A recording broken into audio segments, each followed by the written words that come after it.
번째는 마라도나입니다.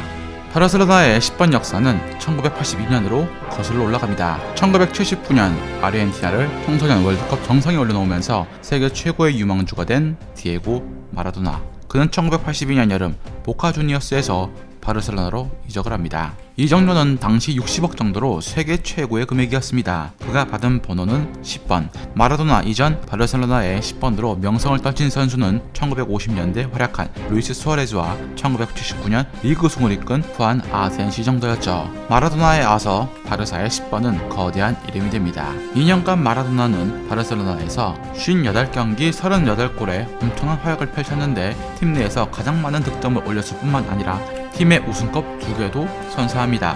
마라도나에 대한 살인 태클이 들어갈 정도로 견제가 심해졌고 많은 스트레스로 팀을 떠나야만 했지만 분명 마라도나가 바르사에서 남긴 족적은 왜 그가 세계 최고의 재능을 가진 자인지 보여주기 충분했습니다.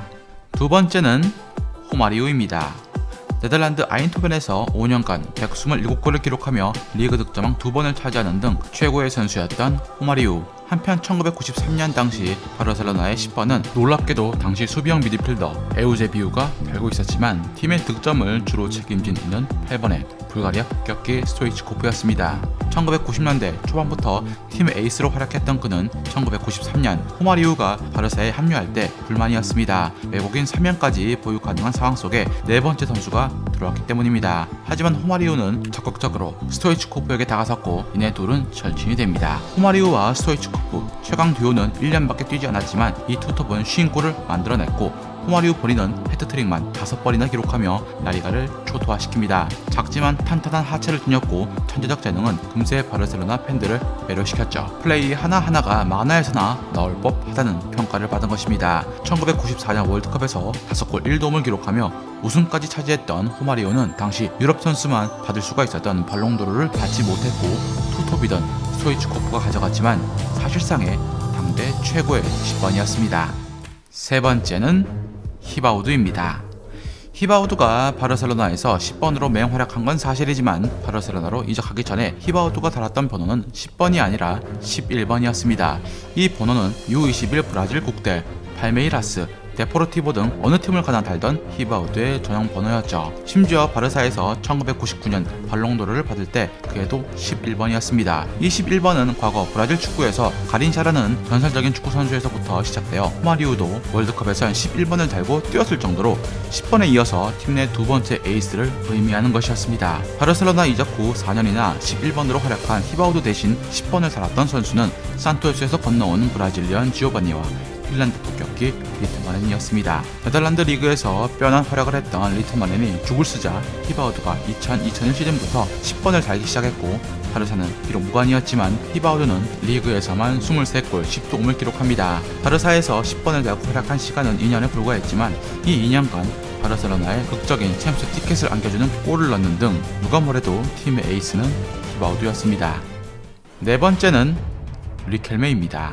히바우드가 2002년 AC 밀란으로 떠나고 10번 자리가 비었을 때 아르헨티나의 리켈메가 때마침 바르사에 합류합니다. 보카 주니어스 시절부터 늘 10번을 달았던 그였기에 바르사 10번은 당연한 수순이었을지도 모릅니다. 당시 바르셀로나 루이스 바날 감독은 4-4-2 전술을 애용하고 있었고 리켈메를 왼쪽 윙어로 올립니다. 원래부터 공격형 미드필더였고 자유로운 역할을 부여받아야만 했던 그가 한정된 공간 속에 갇혀버리자 재능을 펼치지 못한 것입니다. 특히 2003년 챔스 16강 유벤투스전에선 튀랑에 막혀서 아무것도 하지 못했습니다. 오히려 그 자리에 땜빵으로 들어간 루이스 엔리케의 다재다능함이 돋보였다고 봐야 할 정도. 2002-2003 시즌 바르사는 엄청난 침체기를 겪습니다. 리그 6위는 전혀 올리지 못한 순위였기 때문이죠. 그럼에도 리켈메는 시즌 9개의 도움을 올렸고 팀 내 클루이베르트, 사비올라, 멘데에타에 이어서 네 번째로 많은 공격 포인트를 올립니다. 분명 리켈메에게 바르사에서의 1년간은 실패였지만 그의 기량보다 오락가락한 역할 부여로 인해서 적응하기 어려웠던 것이 컸습니다. 첫해 좋지 못해 비아레알로 임대를 가게 된 리켈메였지만 당시 인터뷰에서 나에게 클럽은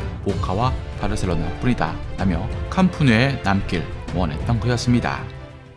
마지막 다섯 번째는 호나우지뉴입니다. 2004년 리켈메가 비아레알에서 부활의 날개를 펼쳐 바르셀로나로 돌아올 가능성이 있었지만 바르샤는 당시 지울리, 데쿠, 호나우준이란 단단한 라인업을 갖추고 있었기 때문에 리켈메 컴백에 대해서는 회의적이었습니다. 2003년 바르셀로나에 합류한 호나우준유가 특히나 화려한 개인기로 팀 내 에이스로 등극했고 10번은 그의 차지가 됩니다. 호나우지뉴가 바르셀로나에 합류하기 전 그도 10번을 달고 싶었지만 쉽지 않은 시기가 존재했습니다. 2002 월드컵에선 대선배 휘바우드에 밀려서 10번을 내주고 11번을 달아야만 했고 파리 생제르맹 첫 합류에는 당시 아프리카 최고의 기술을 가진 JJ 오코차에 밀렸고 11번을 노릴까 했지만 역시나 전년도 17개의 공격 포인트를 올려버린 로랑 로버트가 11번을 꿰차고 있어서 결국 21번을 선택을 해야만 했던 호나우지뉴. 하지만 바르셀로나에서 10번을 달고 그는 펄펄 날았고 2008년 바르셀로나를 떠나기 전까지 부동의 10번으로 활약합니다. 2006년부터 2년간 리오넬 메시가 매년 20개가 넘는 공격 포인트를 올리고 있었음에도 10번은 호나우지뉴의 것이었고 메시는 풀백 이적으로 남았던 19번을 달고 뛰었습니다. 10년을 넘게 10번을 달고 뛰고 있는 메시를 향해서 호나우지뉴는 메시 은퇴 후 그 누구도 10번을 못 만지게 해야 한다며 메시를 역대 최고의 10번으로 인정했습니다. 즐겁게 보셨다면 구독과 좋아요 클릭을 부탁드립니다. 다음 이야기에선 전